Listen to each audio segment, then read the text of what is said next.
ఇప్పటి వరకు వైసీపీ చెప్పుకుంటూ వచ్చినటువంటి కల్తీలో మాదే పాపం లేదు, మేము ఏం చేయలేదని చెప్పుకుంటూ వచ్చినటువంటి కథ మొత్తానికి వైవి సుబ్బారెడ్డి గారు ఒక ముగింపు అయితే ఇవ్వడం జరిగింది. కల్తీ జరిగిన మాట వాస్తవమే, కాకపోతే అందులో ఇంతలో సంబంధించిన లేదు కానీ కల్తీ అయితే జరిగిందని చెప్పి ఆయన ఒప్పుకున్నటువంటి పరిస్థితి. కానీ జగన్మోహన్ రెడ్డి గారు ఇప్పటికీ కల్తీ జరగలేదు, మా పైన అబండాలు వేస్తూ ఉన్నారని చెప్పి మాట్లాడుతూ ఉన్నారు. ఏం చెప్తారు?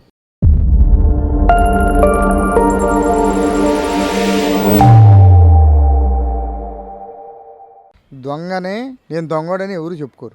ఇవాళ నిన్నటిదాకా నీతో స్నేహం చేసి నీ పార్టీలో ఉండి నీ వెంట తిరిగి నీ కర్త కర్మ క్రియలన్నిటికీ పాలు పంచుకున్నటువంటి వ్యక్తులు ఇవాళ కల్తీ జరిగిందని ఒప్పుకుంటే ఈ అబద్ధాల కోరు మాజీ ముఖ్యమంత్రి జగన్మోహన్ రెడ్డి గారు ఎందుకు ఒప్పుకుంటాడండి? ఆయన చేసేది, ఆయన చెప్పే మాటలన్నీ అసత్యాలు, మోసాలు. ఆయన చెప్పేదానిలో ఒక్కటి నీతి నిజాయితీ అనేది ఉండదు. ఆయన శవరాజకీయాలు తప్ప ఏ రోజైనా ప్రజా సమస్యలు కానీ ప్రజల యొక్క కష్టాలను కానీ గురించి ఆలోచించి వాళ్ళకి మేలు చేయాలనేటటువంటి ఉద్దేశం ఏనాడని కనపడిందా? నేను వస్తే మీకు మేలు చేస్తానని చెబుతాడు. పిచ్చి జనం వింటారు. ఆ కాలం పోయింది. కూటమి ప్రభుత్వం వచ్చింది. కూటమి ప్రభుత్వంలో ఈ రోజున వాళ్ళు చెప్పింది తప్పకుండా చేసుకుంటూ నడుస్తున్నటువంటి పరిపాలన సక్రమంగా ఉంది. ప్రజలందరూ మెప్పించినటువంటి ప్రభుత్వం కూటమి ప్రభుత్వం. ఇలాంటి జగన్మోహన్ రెడ్డికి కల్తీ లేదు, మోసాలు, మరి మేము చేసేటటువంటి రఫా రాజకీయాలు అనేటటువంటి ప్రజలందరూ గమనిస్తున్నారు. ఇవాళ 11 ఇచ్చారో, రేపు ఒక శూన్యం కూడా చేయొచ్చు ప్రజలకి. వీళ్ళ బతుకులు ఎంతేనని. జోగి రమేష్ రోజా మాట్లాడుకున్నటువంటి వీడియో కూడా ఒకటి బయటకు వచ్చింది. మనం అందరి దగ్గర పాపాలు చేసాం, వెంకటేశ్వర స్వామితో ఆడుకున్నాం, ఎప్పుడు ఏం జరిగిద్దా అని చెప్పి భయం మనలో కూడా ఉంది. కాకపోతే బయటకి ఏదో భయంకరంగా మాట్లాడతాం కానీ వెంకటేశ్వర స్వామి ఎప్పుడు ఏం చేస్తాడని చెప్పి భయంగా ఉందని చెప్పి రోజానే మాట్లాడుతూ ఉన్నటువంటి పరిస్థితి. మళ్ళీ బయటకు వచ్చి కల్తీ జరగలేదని చెప్పి ఆమె మాట్లాడుతూ ఉన్నటువంటి పరిస్థితి. వాస్తవాలు ఒప్పుకుంది రోజా గారు కానీ జోగి రమేష్ కానీ. అంతరాత్మ వాళ్ళకి నిజాయితీ అనేందో వాళ్ళకి తెలుసు. వాళ్ళల్లో వాళ్ళు చర్చించుకొని ఈ రోజున మనము ఈ ప్రభుత్వంలో ఈ యొక్క పార్టీలో ఉన్నాం కాబట్టి వాళ్ళు చేసేటటువంటి పాపాల్లో పాలు పంచుకుంటున్నాము. మాదేమీ లేదు. వైసీపీ వాళ్ళు ఏ స్క్రిప్ట్ ఇస్తే ఆ స్క్రిప్ట్ చదివి మేము ఈ పాపాలను మూట కట్టుకుంటున్నాము, భగవంతుని మమ్మల్ని ఎప్పుడైనా శిక్షించవచ్చు, దానికి మేము ఎప్పుడైనా బలి కావచ్చు అనేటటువంటి అంతర్మదనం పొందుతున్నటువంటి విషయం రాష్ట్ర ప్రజలందరికీ తెలిసిపోయింది. తప్పు అనేది జరిగిందనేది వాళ్ళకు కూడా తెలుసు. కానీ ఈ జగన్మోహన్ రెడ్డికి మాత్రం ఇంకా ఆ పిచ్చిలోనే ఉంటాడు. ఎప్పుడు ఆయన మారడు. ఆయన విధానం అయితే తప్పుడు విధానాలు, తప్పుడు పోకడలే తప్ప ఏదేమి ఆయన్ని మనసు మారే ఆలోచన అయితే ఉండదు. ఈ విషయాన్ని డైవర్ట్ చేయడానికి అంబట్రాంబాబుని రెచ్చగొట్టి చంద్రబాబు గారిని తిట్టేయడం, జోగి రమేష్ రెచ్చగొట్టి లోకేష్ గారిని తిట్టేయడం, ఈ విధమైనటువంటి అలజడులు సృష్టించడం కరెక్టే అంటారు. ఈ అలజడి సరైన రాజకీయ నాయకుడికి ఈ అలజడులు సృష్టించే ఆలోచనలు ఉండవు. వాళ్ళ రాజకీయ భవిష్యత్తుని ఎదుగుదలకు ముందు ఎలా నడవాలి అనేటటువంటి బాటలు వేసుకోవాలో వాళ్ళు ఆలోచిస్తారు. కానీ ఈ యొక్క వైసీపీ ప్రభుత్వంలో ఉన్నటువంటి నాయకులను కూడా అంతర్గత కులాల మధ్య విభేదాలు తీసుకొచ్చి కుమ్ములాటలతో రాజకీయ లబ్ధి పొందేటటువంటి దురుద్దేశంతో కూడినటువంటి విధానం జగన్మోహన్ రెడ్డికి వెన్నతో పెట్టినటువంటి విద్య. అది ఇవాళది కాదు, ఎప్పటి నుంచో ఆయన చేస్తున్నటువంటి ఆలోచనలు ప్రజలందరూ గమనించే ఉన్నారు, తెలుసుకున్నారు. దాని ద్వారానే మొన్న 11 సీట్లు ఇచ్చారు. రేపు ఈ పరిపాలన ద్వారా ప్రజలకి మేలు చేస్తే కొంతైనా మారిద్ది, లేదనుకుంటే ఆ 11 కూడా పోతాయి. ఈ విషయాలను డైవర్ట్ చేయడానికి వీళ్ళిద్దరిని రెచ్చగొట్టి రాంబాబుని అరెస్ట్ చేస్తే కాపు నేతను తొక్కేస్తా ఉన్నారు, కాపులో సింహంలా బతికిన వ్యక్తిని తొక్కేస్తున్నారని చెప్పి ఒక రకంగా మాట్లాడుతూ ఉన్నాడు. జోగి రమేష్ ని అరెస్ట్ చేసినప్పుడు కానీ, లేదంటే జోగి రమేష్ ఇంటిపైన దాడి జరిగినప్పుడు కానీ బీసీ కాబట్టే దాడి చేస్తా ఉన్నారని చెప్పి ఈ విధంగా నందిగం సురేష్ అరెస్ట్ చేసినప్పుడు ఎస్సీ కాబట్టి దాడి చేశారంటే ఏం జరిగినా కానీ కులం కార్డు బయటికి తీసుకొచ్చి జగన్మోహన్ రెడ్డి మాట్లాడటం అంటే ఎలా చూడొచ్చు? కులాల మధ్య చిచ్చు పెట్టడంలో ముందుగా ఉండేటటువంటి వ్యక్తి జగన్మోహన్ రెడ్డి గారు. ఆ విధానంతోనే ఆయన అధికారంలోకి వచ్చాడు. ఇప్పుడు కాపు సామాజిక వర్గాన్ని రెచ్చగొట్టి పవన్ కళ్యాణ్ ని కూటమి నుంచి బయటికి తీయాలని, బీసీ సామాజిక వర్గంలో ఉన్నటువంటి బీసీలని బయటికి తీయాలంటే జోగి రమేష్ ని రెచ్చగొట్టి, మరి ఆనాడు ఎస్సీ కమ్యూనిటీ నుంచి వాళ్ళలో కూడా మరి కులం కార్డు అనేటటువంటి దాన్ని రెచ్చగొట్టి నందిగాం సురేష్ ని బయటికి తీసుకొచ్చి మరి వాళ్ళని ఇబ్బందులు ఆ రోజున తీసుకొచ్చి చేసినటువంటి విధానాలు. ఇప్పుడు దానికి బలైపోయింది ఎవరు? నందిగాం సురేష్ గాని, ఇటు జోగి రమేష్, ఇవాళ అంబటరాంబాబు. ఈ ముగ్గురు వ్యక్తులు వాళ్ళ యొక్క స్క్రిప్ట్లు వాళ్ళు చెప్పినట్టు చేసినందుకు వాళ్ళ వ్యక్తిగతమైనటువంటి కెరియర్ దెబ్బతింది. రాజకీయ భవిష్యత్తుని పతనం దశకి తీసుకెళ్తారు. ఈ జగన్మోహన్ రెడ్డి దాని ద్వారా లబ్ధి పొందుదాం అనుకుంటున్నాడు కానీ అది పొందలేడు. ఎప్పుడు రాదు అది. ఈ భారతదేశంలో అనేక కులాలు, మతాలు, సాంప్రదాయాలు, వాటి ప్రకారం నైతిక విలువలతో కూడినటువంటి రాజకీయం చేసుకున్నటువంటి వాళ్లే ముందుకి ఈ రాజకీయంలో కొనసాగలుగుతారు. ఇలా అంతర్గత కులాల మధ్య చిచ్చుపెట్టి రాజకీయ లబ్ధి పొందినటువంటి వ్యక్తి ఎవరు కూడా ఈ దేశంలో ఎవరూ లేరు, ఈయన తప్ప. అన్న లడ్డుకు సంబంధించి గత 10-15 రోజులుగా దాకా కూడా వైసీపీ అంతా కూడా సిబిఐ మాకు క్లీన్ చీట్ ఇచ్చింది, మా తప్పు లేదు అని చెప్పి మాట్లాడుతూ ఉన్నటువంటి పరిస్థితి. దాని మీద జగన్మోహన్ రెడ్డి కూడా మాట్లాడుతూ ఉన్నటువంటి పరిస్థితి. తీరా ఇక వైవి సుబ్బారెడ్డి మాజీ టీటీడీ చైర్మన్ గా పనిచేసినటువంటి వ్యక్తి దాంట్లో సిట్ ఇచ్చింది నిజమే, అందులో కల్తీ జరిగింది అని చెప్పి ఆయనే మాట్లాడుతూ ఉన్నాడు నేషనల్ మీడియాలో. ఏంటి ఇప్పుడు ఏం చెప్పుకుంటారు వైసీపీ సమాధానం? నిన్నటిదాకా కాదన్నారు, వాళ్ళ సొంత బాబాయే ఒప్పుకున్నాడు. ఆయన ఒప్పుకున్నాక కూడా కాదంటే ఆయన కర్మ ఆయన అనుభవించాలి. ఎందుకు అనుభవించాలంటే దేవుడితో ఆడుకున్నాడు, ఆడుకోబట్టే 11 సీట్లు ఇచ్చారు. 151 సీట్కి పరిమితం చేశారు, 11 సీట్లకి. ఇప్పుడు కూడా ఓట్లు ఇచ్చి జనాన్ని ఏదో కుల మతంతో ఏదో మొన్న విజయసాయి రెడ్డి ఎడగొడితే గాని ఈ జగన్మోహన్ రెడ్డి రాడు, ఎడగొట్టేవాడు ఎవడు లేడన్నందుకు తెల్లారే ఇతను అంబటి రాంబాబుని వాడాడు, మళ్ళీ ఎంపటిగానే జోగి రమేష్ వాడాడు. ఇలాగ కుల మతాల గొడవలు తెచ్చి ఏదో లబ్ధి పొందాలని చూస్తున్నాడు. ఈ కూటమి ప్రభుత్వం ఏం చెల్లనేదు. అలా అని వీళ్ళు వరకు రెచ్చిపోయిన వల్ల వాళ్ళేమి తొందరపడినాడు అధినాయకుడైతే. విషయం ఏంటంటే అతను తెలుసుకోవాల్సిన విషయం ఏంటంటే ఈ రోజుకైనా ఒప్పుకోవాలి. ఎందుకు ఒప్పుకోవాలంటే సొంత వాళ్ళ బాబా ఎవరైతే చైర్మన్ చేశాడో అధినాయకుడు దానికి ఆ తిరుపతి దేవస్థానానికి ఆయనే ఒప్పుకున్నప్పుడు ఒప్పుకోపడానికి ఎత్తనవరండి. ఒప్పుకోవాలి. ఎందుకు ఒప్పుకోవాలంటే అతను ఒప్పుకున్నాడు, ఎవరైతే చేశారో చైర్మన్ ఆయన ఒప్పుకున్నాడు. దానికి నేషనల్ టీవీలోనే ఒప్పుకున్నాడు. వాడు ఏదో లోకల్లో నీ దగ్గర నా దగ్గర ఒప్పుకున్నది కూడా కాదు, సిబిఐ చేసిందే కరెక్ట్ అండి, అది అన్ని జరిగినాయి, అవి అబద్ధాలు కాదు అని ఒప్పుకున్నందుకైనా ఈ వైసీపీ మొత్తం కూడా కూటమి ప్రభుత్వానికి నమస్కారం పెట్టాలి. తీసినందుకు ఈ ప్రజలు కూడా పూర్తి స్థాయిలో అర్థం చేసుకున్నారు. వీడు ఇన్ని చేసి వాళ్ళ బాబాయ్ ఒప్పుకున్నా ఈ దళితుడు ఎట్ట మాట్లాడుతున్నాడు, ఎట్ట తోలుతున్నాడు ఈ జనాన్ని, ఇప్పటికీ కాదంటాడు ఏంది, ఈ రాష్ట్రాన్ని నాశనం చేస్తానికి వచ్చాడు, పోయినోడు పోయాడు, వీడు మెలకుండా ఉండలేదు, జనాన్ని ఊరక రెచ్చగొట్టి జనాన్ని తోలి జనాన్ని సాగొడుతున్నాడు. అసలు ఎప్పుడు కూడా ఇతను రాకుండా మనం చూడాలని ప్రజలైతే అక్కడక్కడ మాట్లాడుకుంటున్నారు. ఇప్పటికే సర్వనాశనం చేశాడు. సిట్ కానీ సిబిఐ ఛార్జ్ షీట్ ఫైల్ చేసినప్పుడు అందులో కల్తీ జరిగిందని చెప్పి సిట్ క్లియర్ గా సుప్రీంకోర్టుకి చెప్పినప్పుడు దాన్ని డైవర్ట్ చేయడానికి ఇటు పక్క అంబటి రాంబాబుని రెచ్చగొట్టి ఒక రోజు తర్వాత రోజు జోగి రమేష్ రెచ్చగొట్టి జోగి రమేష్ తో లోకేష్ తిట్టించినటువంటి పరిస్థితులు చూసాం కదా. అంటే ఈ రెచ్చగొట్టు రాజకీయాలు అవసరం అంటే రెచ్చగొట్టు రాజకీయాలు అవసరం అంటే 151 సీట్లు వచ్చినవాడు 11 వచ్చినాయి.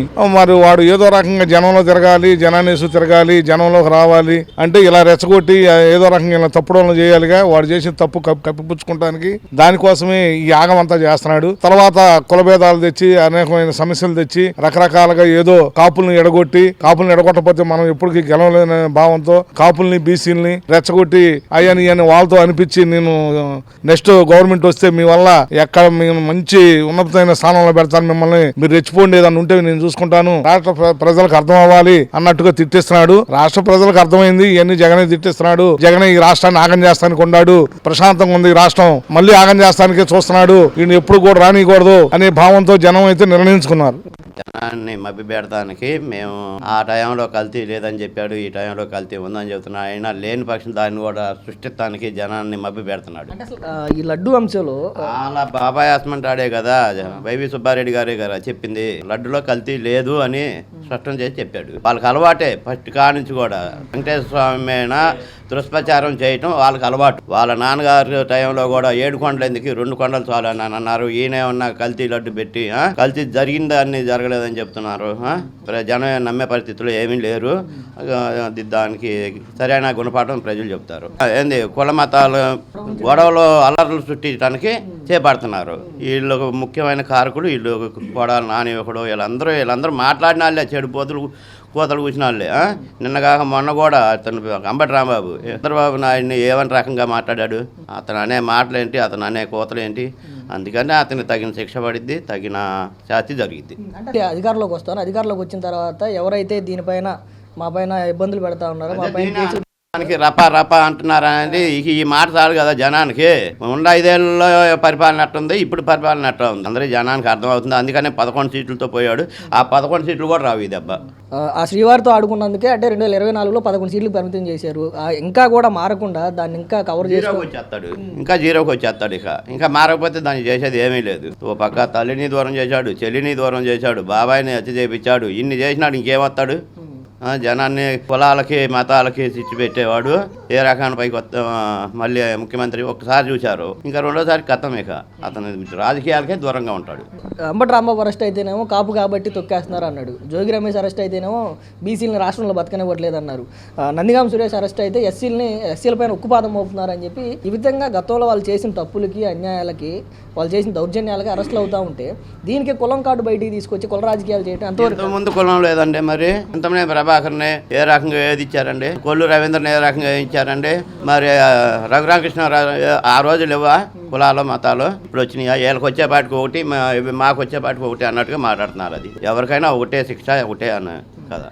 తిరుపతి లడ్డు పైన జరుగుతున్నటువంటి కాంట్రవర్సీ మొత్తానికి కూడా మాజీ చైర్మన్ అయినటువంటి వైవి సుబ్బారెడ్డి ఒక చెక్ పెట్టడం జరిగింది. కల్తీ జరిగిన మాట నిజమే, సిట్టు చెప్పింది నిజమే అని చెప్పి క్లియర్ గా చెప్పినటువంటి పరిస్థితి. మరి ఇన్ని రోజులు జగన్మోహన్ రెడ్డి కల్తీ జరగలేదు అని చెప్పి ఆయన ప్రెస్ మీట్లో కానీ లేదంటే ఆయన ప్రసంగాల్లో కానీ మాట్లాడుతూ ఉన్నటువంటి పరిస్థితి. మరి ఏంటి ఈ రోజు వైసీపీ ఏం సమాధానం చెప్పుకుంటారు? వైసీపీ సుబ్బారెడ్డి అనే అతను చైర్మన్ చేశాడు, టీటీడీ చైర్మన్. ఆయనే లడ్డూలో కల్తీ జరిగింది, సిట్ ఏం దర్యాప్తు చేసిందంటే కల్తీ జరిగిన మాట వాస్తవం, ఏ పదార్థాలు జరిగినది ఇంకా సిట్ బయటికి వదలలేదు. వైసీపీ నైజం ఎట్లా ఉండదంటే ఒక అబద్ధాన్ని 100 సార్లు అది నిజం నిజం నిజం అని చెప్పించి 2019లో వాళ్ళు అధికారం చేపట్టారు. వాళ్ళు రావటమే అధికారం రావటమే గుండాగిరి దౌర్జన్యాలతో వాళ్ళు పరాకాష్ట సాగింది. ఒక బోండా ఉమాని కానీ ఒక బుద్ధా వెంకన్న కానీ వాళ్ళు ఆ డ్రైవర్ అప్రమత్తంగా ఉన్నాడు కాబట్టి ఆ రోజు బతికి బయటపడ్డారు. కానీ ఇవాళ అంబటి రాంబాబు అనే అతను ఈ తిరుమల లడ్డు విషయంలో వివాదం జరుగుతుంటే ఒక ముఖ్యమంత్రిని పట్టుకొని 40 ఏళ్ల అనుభవం ఉన్న 75 ఏళ్ల వయసున్న రాజకీయ క్రూరుడు అయినటువంటి చంద్రబాబు గారిని తల్లిని పట్టుకొని తిడితే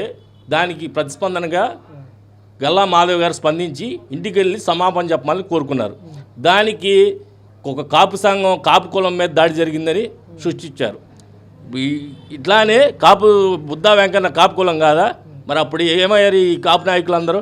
వాళ్ళ నైజం ఏంటంటే కులాలు మతాలు మీద చిచ్చు పెట్టి ఒక అబద్ధాన్ని నిజం చేయడానికి చూస్తారు. అంత పిచ్చి జనం ఎవరు లేరు. ఒక తిరుమల క్షేత్రం అనేది పవిత్ర పుణ్యక్షేత్రం హిందువులందరికీ. దగ్గర మన ప్రాంతమే కాదు, దేశం మొత్తం కాదు, ఇతర దేశాల నుండి కూడా వచ్చి భక్తులు మొక్కులు చేర్చుకోవడం. అట్లాంటి దాంట్లో నువ్వు కక్కుర్తిపడి ఒక పాలసేకరణ అనే డైరీకి 250 కోట్లు స్కామ్ జరిగింది. దాంట్లో ఒక పాలసేకరణ డైరీ ఎక్కడి నుంచి నెయ్యి వస్తుంది? ఇది పచ్చి నిజం. దాన్ని ఒప్పుకోవడానికి మేము చేయలేదు అంటున్నారు. జనాలు అంత గుడ్డి నమ్మకంగా ఏం లేరుగా. ఒక 150 గ్రాములు ఉండే లడ్డూని 100 చేశారు. దాంట్లో జీడిపప్పులు కానీ యాలకుల పలుకులు కానీ పటికి బెల్లం ముక్కలు కానీ ఏమి లేవు. అది తీసుకొచ్చి ఒక రోజు ఉంటే బూజు వచ్చేసేది. ఇప్పుడు వెళ్ళి తిరుమల లడ్డు తీసుకోండి మీరు, కమ్మగా ఇంట్లో మొత్తం వాసన వస్తా ఉంటుంది. 4 రోజులు ఉన్నా 5 రోజులు ఉన్నా. కల్తీ జరగలేదని ఎవరు చెబుతారు? మేము తిరుపతికి 3 నెలలకు ఒకసారి వెళ్తా ఉంటాం. ఆ ప్రసాదం నోట్లో వేసుకుంటే మాకు తెలిసిపోద్ది అది నెయ్యితో తయారు చేశారా పామాయిల్తో తయారు చేశారా. నిన్న జగన్మోహన్ రెడ్డి మాట్లాడుతున్నాడు, లడ్డూలో నాన్ వెజ్ గెలవలేదు అంటున్నాడు. అతను మాజీ ముఖ్యమంత్రి, అతను 151 సీట్లు ఎట్లా ఇచ్చాడో జనం నాకు అర్థం కావట్లేదు. ఒక ప్రెస్ మీట్ కి వచ్చేప్పుడు అతని లాంగ్వేజ్ ఆ బాడీ బిహేవియర్ ఎలా ఉండాలంటే నలుగురికి ఉందా కనపడాలి. లడ్డూలో నాన్ వెజ్ కలవలేదు అంటున్నాడు. పక్కన ప్రెస్ ఆయన అందిస్తే ఎనిమల్ ఫ్యాట్ లేదంటే అప్పుడు ఆ తప్పు సర్దిద్దుకొని మాట్లాడాడు. అతను ఒక స్క్రిప్ట్ రైటర్ లేనిదే ఏం మాట్లాడలేడు. ఇప్పుడు కూడా వాళ్ళు తెలుసుకోవట్లేదు. రౌడీయిజం, రాజకీయం, కులాలు మతాలు వీటితో రాజకీయం చేస్తుంది. కానీ ఒక విద్యార్థికి మేమేం చేస్తాం, హిందువులకి మేమేం చేస్తాం ఇవన్నీ చెప్పుకోలేరు వాళ్ళు. ఎందుకంటే అన్ఎడ్యుకేటెడ్ వాళ్ళు. ఎవరు దాంట్లో చదువుకున్న వాళ్ళు కానీ ఆ వైసీపీలో ఈ రౌడీ రాజకీయాలు తప్పితే ఒక్కడు కూడా ఎడ్యుకేటెడ్ అనే పర్సన్ లేడు. వాళ్ళు లెగిస్తే బూతులు తిట్టడమే వాళ్ళ పని. తిరుపతి క్షేత్రం మొదలైన మొదటి రోజు నుంచి కూడా ఎన్నో రాజకీయ పార్టీలు మారాయి, ఎన్నో ప్రభుత్వాలు మారాయి, ఎన్నో వ్యవస్థలు మారినటువంటి వ్యవస్థలో కానీ ఏ ప్రభుత్వంలో కానీ రానన్ని విమర్శలు రానన్ని ఆరోపణలు ఒక జగన్మోహన్ రెడ్డి గవర్నమెంట్ లోనే ఎందుకు ఇన్ని వస్తా ఉంటాయి? ఇప్పుడు చంద్రబాబు నాయుడు గారు ఉన్నారు, పవన్ కళ్యాణ్ గారు ఉన్నారు. ఇప్పుడు వీళ్ళ సతీ సమేతంగా వెళ్తాడు చంద్రబాబు నాయుడు గారు, క్యూ లైన్లో వెళ్తాడు. అలాగే మన పవన్ కళ్యాణ్ గారు భార్య గారు వెళ్ళారు. ఆమె క్రిస్టియన్, వేరే దేశం నుంచి వచ్చింది. డిక్లరేషన్ మీద సంతకం పెట్టి లోపలికి వెళ్ళి నాకు ఈ దేవుడి మీద నమ్మకం ఉందని దర్శించుకొని వచ్చిందాం. మరి ఈయన పుట్టుకతోనే క్రిస్టియన్. జగన్మోహన్ రెడ్డి అనేవాళ్ళు తరతరాల నుంచి క్రిస్టియన్స్ వాళ్ళు. డిక్లరేషన్ మీద సంతకం పెట్టడానికి నీకేమైంది? సతీ సమేతంగా ఎప్పుడైనా వెళ్ళావా తిరుపతికి? వాళ్ళకి నమ్మకం ఉంటుంది. వాళ్ళకి చర్చీల మీద తప్పితే నమ్మకం. మేము చర్చీలకి వేరే మతస్థులకి వ్యతిరేకం కాదు. కానీ ఆ చర్చీలోకి వెళ్ళినప్పుడు ఆ నమ్మకంతో మేము దండం పెట్టుకుంటాం, గుళ్ళోకి వెళ్ళినప్పుడు కూడా ఆ నమ్మకం పెట్టుకుంటాం. ఇక్కడ కొన్ని ఆచారాలు పద్ధతులు ఉంటాయి. తిరుమలకి వెళ్ళినప్పుడు వేరే కులస్తులు ఎవరైనా సరే వేరే మతస్థులు డిక్లరేషన్ దేవుడి మీద నాకు నమ్మకం ఉందని చెప్పి సంతకం పెట్టాలి. దానికి వాళ్ళ నాన్న పెట్టలేదు, పక్కన నెట్టేశారు, ఇతను పెట్టలేదు. ఎట్లా తిరుమల క్షేత్రం ఎట్లా నమ్మిద్ది? హిందువులు మనం ఎట్లా నమ్ముతారు? నిన్ను ఒక్క తుర్కుడికి అధికారం ఇస్తే ఎట్లా ఉంటుందో 151 సీట్లు చూపించారు జనం. ఒకసారి అవకాశం ఇచ్చారు, అతను చూసి తెలుసుకున్నారు ప్రజలు, 11 పడేశారు. అలా ఏదైతే టీటీడీ మాజీ చైర్మన్ గా పనిచేసినటువంటి వైవి సుబ్బారెడ్డి గారు గత 10-15 రోజులుగా లేదంటే కుటుంబ ప్రభుత్వం వచ్చిన దగ్గర నుంచి కూడా బలంగా వినిపిస్తున్నటువంటి తిరుపతి లడ్డులో కల్తీ జరిగిందని చెప్పిన మాటకి క్లియర్గా చెప్పినటువంటి పరిస్థితి. కల్తీ జరిగింది, సిట్ ఏదైతే చెప్పిందో సిబిఐ ఏదైతే చెప్పిందో అది నిజమే అని చెప్తా ఉన్నటువంటి పరిస్థితి. ఇంకా వైసీపీ నాయకులు చాలామంది కల్తీ చేయలేదు, మా పైన ఆరోపణలు చేస్తున్నారు, మా పైన కావాలని చెప్పి ఈ విధంగా బురజలుతున్నారని చెప్తున్నారు. అసలు ఏంటి, మీరేం చెప్తారు? సర్వేజన సుఖినో భవన్. అందరూ బాగుండాలి, ప్రజలు బాగుండాలి.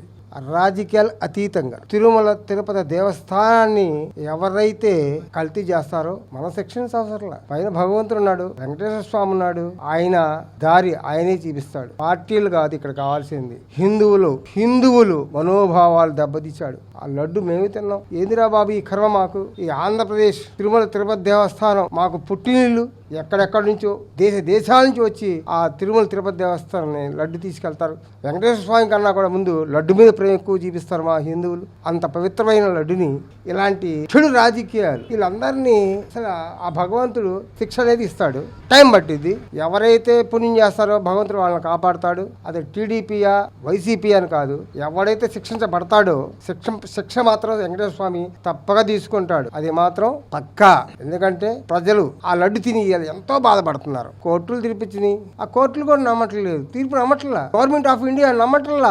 ఏయో కథలు చెబుతున్నారు, రాజకీయ కథలు చెబుతున్నారు, మతాలు రెచ్చగొడుతున్నారు. ఎక్కడండి మతాలు, ఎక్కడండి కులాలు? మనందరం కూడా బంధువులమే. అది క్రిస్టియా, హిందువా, ముస్లిమా అని కాదు. తరతరాలని చూసుకుంటే మనంతా కూడా బంధువులమే. ఆ వెంకటేశ్వర స్వామి అందరినీ రప్పించుకుంటాడు. ఆ లడ్డు తిన్న పాపానికి ఈ రోజు ఏ గవర్నమెంట్ అయితే ఉందో అది బయటికి తీసింది. ఆ శిక్ష అనుభవించ తప్పదు. ఆ లడ్డు ఎవరైతే కల్తీ చేశారో ప్రతి సభ్యుడు తిరుమల టీడీపీ దేవస్థానం అలనాడు ఉన్న ప్రభుత్వం అందరూ కూడా ముఖ్యమంత్రి కావచ్చు, హోంమంత్రి కావచ్చు, తర్వాత అక్కడ ఉన్న టీడీపీ బోర్డు సభ్యులు కావచ్చు, అందరూ కూడా ఆ శిక్ష పడ తప్పదు. ఇప్పుడు బాగానే ఉండిద్ది, హ్యాపీగా ఉంటారు. డబ్బు నడిపిస్తుంది వాళ్ళకి. డబ్బు మందాకారంలో మునిగిపోయి ఉన్నారు. శిక్ష మాత్రం వెంకటేశ్వర స్వామి ముందు వేల కోట్లు ఉన్న వెంకటేశ్వర స్వామి ముందు వీళ్ళంతా నేనంతా మీరంతా అనుభవం మాత్రం శిక్ష తప్పదు. వెంకటేశ్వర స్వామి కన్నెర చేస్తే ఎవ్వరూ బతకరు. గత 18 నెలలుగా అంటే కూటమి ప్రభుత్వ అధికారంలోకి వచ్చిన తర్వాత తిరుపతి క్షేత్రంలో జరిగినటువంటి భారీ స్కామ్ను బయటపెట్టినటువంటి పరిస్థితి, నెయ్యి అంశంలో గత 18 నెలలుగా సాగుతున్నటువంటి చర్చకు కూడా వైవి సుబ్బారెడ్డి గారు స్టేట్మెంట్ ఇవ్వడం జరిగింది. దానికి ఒక పాయింట్ ఇవ్వడం జరిగింది. ఖచ్చితంగా కల్తీ జరిగింది, సిట్ ఏదైతే చెప్తుందో, సిబిఐ ఏదైతే చెబుతుందో అది నిజమే అని చెప్పి మాట్లాడుతూ ఉన్నటువంటి పరిస్థితి. మరి గత 18 నెలలుగా కూటమి నాయకులు చేస్తున్నటువంటి ఆరోపణలు కేవలం అవాస్తవం అని చెప్పి వైసీపీ నాయకులు అందరూ కూడా జగన్మోహన్ రెడ్డి కూడా చాలాసార్లు మాట్లాడినటువంటి పరిస్థితి. మరి ఏంటి ఈ రోజు ఏం సమాధానం చెప్పుకుంటారు దీనికి? ఇప్పుడు ఆయన వైవి సుబ్బారావు గారు చెప్పింది కరెక్ట్ కాబట్టి అది కరెక్టే. ఆయన తప్పు ఒప్పుకున్నాడు. తప్పు ఒప్పుకున్న తర్వాత ఇప్పుడు అనేది మనం కూటమి వచ్చిన తర్వాత మనం అనేది ఎంతసేపు వాదిచ్చినా వాళ్ళ పదాపనే తీసుకొచ్చి వాళ్ళ మాటలుగానే చెప్పుకుంటా చిందుకుంటా వస్తున్నారు. కనీసం ఇట్లా ఎందుకు జరిగింది, ఇలా అయింది అనేది ఇంతకుముందు ముఖ్యమంత్రిగా చేసి ఇవాళ ఇలా తప్పు చేసాం అనేది ఒప్పుకోలేకపోతున్నాం అంటే తప్పు చేసినోడు ఒప్పుకోవాలి. ఎందుకని ఒప్పుకోవట్లా? తప్పు అయితే జనం చెప్పులు తీసుకొని కొడతారని, అది తప్పు కాబట్టి చెప్పులు తీసుకొని కొడతారని. అట్లాగే తిరుపతిలో బాంబులు పెట్టారు. ఆయన దేవుడిని నమ్మకస్తుడు కాబట్టి, దేవుడు నమ్మాడు కాబట్టి ఇప్పుడు ఇవాళ కూడా సేవ చేసుకుంటా వస్తున్నాడు. దేవుడి సేవ చేసుకుంటా ఇప్పుడు కూడా యాక్టివ్గా తప్పును తప్పు అని నిలబెట్టి మాట్లాడగలుగుతున్నాడు. అట్లాగే ఇప్పుడు జగన్మోహన్ రెడ్డి తప్పు ఒప్పుకోవట్లేదు. ఎందుకని? ఇప్పుడు వాళ్ళ నాన్నగారు ఉన్నారు, ఇప్పుడు ఆయన కూడా అట్లాగే తప్పులు చేసుకుంటా పోయాడు. 7 కొండల నుంచి వచ్చాడు, 5 కొండలు వచ్చి పడ్డాడు, అంతటితో క్లోజ్ అయిపోయాడు. తర్వాత ఈయన జగన్మోహన్ రెడ్డి గారు వచ్చారు. రెడ్డి గారు వచ్చిన తర్వాత చంద్రబాబు గారు ఎంత న్యాయం చేస్తే ఈ రోజుకి ఎలా యాక్టివ్గా తిరగలుగుతున్నాడు? మరి అది ఎందుకని లేకపోయింది? అయ్యా కొడుకుల్లో తండ్రి చూస్తేనేమో తండ్రి పరిస్థితి అట్టయిపోయింది, కొడుకు చూస్తేనేమో కొడుకు పరిస్థితి ఎట్టయిపోయింది. 51 సీట్ ఇచ్చారు. 51 సీట్ ఇచ్చిన తర్వాత వాళ్ళ 11 సీట్లకి ఎందుకు వచ్చా? దేవుడు నమ్మకస్తుడు. ఒక నమ్మకాన్ని నిలబెట్టుకుంటారు. ఎవరైతే నమ్ముతారో ఆ నమ్మకాన్ని నిలబెట్టుకుంటారు. పోయినసారి లడ్లు ఇచ్చారు. తిరుపతి నుంచి ఇంటికి వచ్చేటప్పుడు తెల్లబడిపోయాయి. మేము ఇప్పటికి దాదాపు కూటమి వచ్చిన తర్వాత ఎన్నోసార్లు పోయాం. రోజుకి లడ్డు మార్పు వస్తుంది. మొన్న 28వ తారీఖు మేము తిరుపతి వెళ్ళాం. 10 లడ్డులు తీసుకొచ్చాం. పక్క అమ్మటోళ్ళకి ఇస్తే ఏంటబ్బా ఈ లడ్డు ఇంత టేస్ట్ గా ఉంది, అప్పుడు తెచ్చి ఏంది అంత గట్టిగా ఉండే అని అడిగారు. అమ్మా ఇప్పటికి బాబు గారు వచ్చారు, వచ్చిన తర్వాత మార్పు వచ్చింది. తిరుపతి మరి మీరు వెళ్ళారో లేదో, వచ్చిన తర్వాత ఇప్పుడు వెళ్ళి ఒకసారి చూడండి ఎలా ఉందో ఏంటో తెలిసిద్ది. అలాగే క్వాలిటీ కూడా లడ్డులో కూడా అంత క్వాలిటీ అంత నిజాసీగా చూపించారు. అలాగా బాబు గారి పరిపాలన ఎప్పుడు బాబు గారు చేస్తే అలాగే కండిషన్ గా అలాగే ఉంటది. గత 18 నెలలుగా తిరుపతి పైన జరుగుతున్నటువంటి ఏదైతే సంభాషణ ఉందో తిరుపతి లడ్డు అంశానికి సంబంధించి వైవి సుబ్బారెడ్డి గారు క్లియర్ గా చెప్పినటువంటి పరిస్థితి, కల్తీ జరిగింది, చిట్ ఏదైతే చెప్తా ఉందో, సిబిఐ ఏదైతే చెప్తా ఉందో అది నిజమే అని చెప్పి ఆయనే మాట్లాడుతూ ఉన్నటువంటి. మళ్ళీ ఇప్పటికీ జగన్మోహన్ రెడ్డి గత 2 రోజులుగా ప్రెస్ మీట్లు పెట్టినప్పుడు కల్తీ జరగలేదు, దాంట్లో యానిమల్ ఫ్యాట్ కలవలేదు అని చెప్పి మళ్ళీ ఆయన ఇంకా దాన్ని కప్పిపుచ్చే ప్రయత్నం చేస్తా ఉన్నటువంటి పరిస్థితి ఏంటి, మీరేం చెప్తారు? భారతదేశం హిందూ దేశం, అనేక మతాలు అనేక కులాలు ఉన్నాయి కాబట్టే దీన్ని ఏంటంటే భిన్నత్వంలో ఏకత్వం, అంటే అనేక కులాలు కూడా భారతదేశంలో ఉన్నాయని చెప్పేసి ఏంటంటే దీన్ని అంత పవిత్రంగా ఎందుకు భారతదేశానికి గౌరవం ఉందంటే ఒక కులానికి ఇంకో కులం గౌరవిస్తూ ఉంది, అందుకనే కులగా వివాదాలు లేకుండా ఉన్నాయి కాబట్టి భారతదేశానికి ప్రపంచ దేశంలో కూడా గౌరవం ఉందన్నమాట. హిందువులకి ఏంటంటే తిరుపతి పవిత్రమైన దేవస్థానం, క్రిస్టియన్స్ కి జెరూసలేము, మరి ముస్లింస్ కి వచ్చేప్పటికి మక్కా మసీదు. ఏంటంటే అన్ని కులాలు అన్ని మతాలు ఉన్నా గానీ ఒక కులాన్ని ఇంకో కులం గౌరవిస్తుంది కాబట్టి భారతదేశం శాంతియుతంగా ఈ రోజు నిలబడింది. సో ఈ జగన్మోహన్ రెడ్డి రాజకీయంగా తన ఆర్థికంగా ఆయన అర్జించడం కోసం వాళ్ళ సొంత మనుషులు, జగన్ రెడ్డి బాబాయ్ కాబట్టి ఏమైందంటే ఈ ఆర్థిక లావాదేవీలు బయట వాళ్ళు పెడితే ఏమైందంటే ఆటోమేటిక్ ఏంటంటే విషయం బయటకు వస్తుంది. సో ఏంటంటే వాళ్ళ సొంత మనుషులు అయితే విషయం బయటికి రాదు కాబట్టి వైవి సుబ్బారెడ్డి గారిని పెట్టి 250 కోట్ల రూపాయలు మరి కేవలం లడ్డు ప్రసాదంలో నెయ్యి ద్వారా కుంభకోణం జరిగింది. మన భారతదేశంలోనే పవిత్రమైనటువంటి దేవస్థానం మరి తిరుపతి. లడ్డుకున్న పవిత్రత ఎలా ఉంటదంటే ఇప్పుడు మనం తిరుపతి వెళ్ళి వస్తే మన చుట్టాలందరం కూడా లడ్డు మనం ఏం చేస్తామంటే పంచుతాం అనమాట. అంటే ఏంటి, లడ్డు ప్రసాదం తిన్న వాళ్ళకి మనం వెళ్ళి దేవుడి దర్శనం చేసుకుంటూ ఎంత పుణ్యం వస్తుందో ఈ లడ్డు ప్రసాదం తిన్న వాళ్ళకి అంత పుణ్యం వస్తుందని హిందువుల యొక్క నమ్మకం. అది అవునా, అని తింటాం, కళ్ళ కత్తుకుని తింటాం. సో దాన్ని హిందువులు అంటే ఒక దేవుడు అంటే కూడా దేవుడి మీద లెక్కలేదు ఏంటి, వాళ్ళ నాన్నగారు అలాగేం చేశారు, 2 కొండలు అవసరమా 2 కొండలు చాలవా అని చెప్పి మాట్లాడారు. సో ఆయన పరిస్థితి ఏమైంది, రేపు జగన్మోహన్ రెడ్డి పరిస్థితి కూడా అలాగే ఉంటది. వాళ్ళే దాంట్లో యానిమల్ ఫ్యాట్ కలవలేదు అంటే వేరేది కలిసిందనే అర్థం. కేంద్రమే ఏం చేసిందంటే దానిలో కల్తీ జరిగిందని నిర్ధారించింది. ఇప్పుడేంటి వీళ్ళు లేదు కల్తీ అయితే జరిగింది కానీ యానిమల్ ఫ్యాట్ జరగలేదు కలవలేదు అని చెప్తున్నారు. కానీ యానిమల్ ఫ్యాట్ అనేది కలవలేని వాళ్ళే నేను డిసైడ్ అయిపోయారు అనమాట, అంటే చెప్పేస్తున్నారు బయటికి. సో ఏంటంటే రాష్ట్రంలో ఈ రోజు కుల రాజకీయాలు, కులాలను రెచ్చగొట్టే విధంగా, మతాలను రెచ్చగొట్టే విధంగా ఇది చేస్తున్నారు. జగన్మోహన్ రెడ్డి గారికి ఇలా గనక ఉంటే భారతదేశంలో ఉన్న హిందువులు మొత్తం కూడా ఏంటి ఈ వైఎస్ఆర్సీపీ వాళ్ళకి నెక్స్ట్ ఫ్యూచర్ లో 11 కదా అవసరం అయితే ఒక్క సీటు కూడా లేకుండా హిందువులంతా కూడా అంటే ఏంటంటే పార్టీలకి కులాలకి మతాలకు అతీతంగా ఉండి మరి జగన్మోహన్ రెడ్డి అనే అతన్ని గనక ఒక్క సీటు కూడా రాకుండా కూడా మరి పార్టీనే కూడా మరి భూస్థాపితం చేస్తారు. ఎందుకంటే అది మనుషుల్ని మోసం చేయొచ్చాము గానీ మనసులను మోసం చేయొచ్చాము గానీ మనుషుల్ని నమ్మించి మోసం చేయొచ్చాము గానీ దేవుణ్ణి మాత్రం ఎవరు మోసం చేయలేరు. ఎందుకంటే పైనుంచి దేవుడు చూస్తూనే ఉన్నాడు. సిబిఐ కోర్టు ఈ ఛార్జ్ షీట్ ఇచ్చిన తర్వాత అందులో కల్తీ జరిగిందని చెప్పి సిబిఐ కోర్టు చెప్పిన తర్వాత దీన్ని డైవర్ట్ చేయడానికి అంబటి రాంబాబు లాంటి వాళ్ళని, జోగి రమేష్ లాంటి వాళ్ళని రెచ్చగొట్టి చంద్రబాబు నాయుడు గారి పైన దుర్భాషలాడటం, లోకేష్ గారి పైన దుర్భాషలాడటం, ఈ విధంగా రెచ్చగొట్టు రాజకీయాలను కూడా గత వారం రోజులుగా చూస్తూ ఉన్నటువంటి పరిస్థితి కదా, దాన్ని ఎలా చూడదు? ఇప్పుడు ఏంటంటే కల్తీ జరిగిందనే వాస్తవం. దాన్ని ఏంటంటే ఈ టీడీపీ గవర్నమెంట్ కూటమి ప్రభుత్వం ఏంటంటే దాన్ని ఎక్స్పోజ్ చేస్తా బ్యానర్ రూపంలో ప్రజలకి తెలియపరిచే విధంగా వాళ్ళు ఏంటంటే చెప్తున్నారు. జరిగింది వాస్తవే కాబట్టి దాన్ని ఏంటంటే ఇది ఎక్కడైతే బయటికి వెళ్ళిపోతుందో జనాల్లోకి వెళ్ళిపోతుందని చెప్పేసి ఆ కోపంతో ఏంటంటే ఇది కేవలం జగన్మోహన్ రెడ్డి అంబటి రాంబాబుకి వచ్చిన ఆలోచన కాదు, ఇది తన వెనకమాల ఉన్న జగన్మోహన్ రెడ్డి ఆడిచ్చే ఆట అనమాట. సో ఏంటంటే ఇలా గొడవ పెట్టుకుంటే ఏమైందంటే ఈ లడ్డు ప్రసాదంలో కల్తీ జరిగిందనే మాట ఏమైంది డైవర్ట్ అయిపోతుంది. అప్పుడు జనాల మైండ్ లో ఉన్న విషయాన్ని డైవర్ట్ చేసేసి అంబటి రాంబాబు మీదకి వెళ్ళిపోతుందనే ఆలోచనతోనే ఇది కేవలం డైవర్ట్ చేయడానికి మాత్రమే అంబటి రాంబాబుని వదిలి ఈ రోజు ఇదంతా చేస్తున్నారు.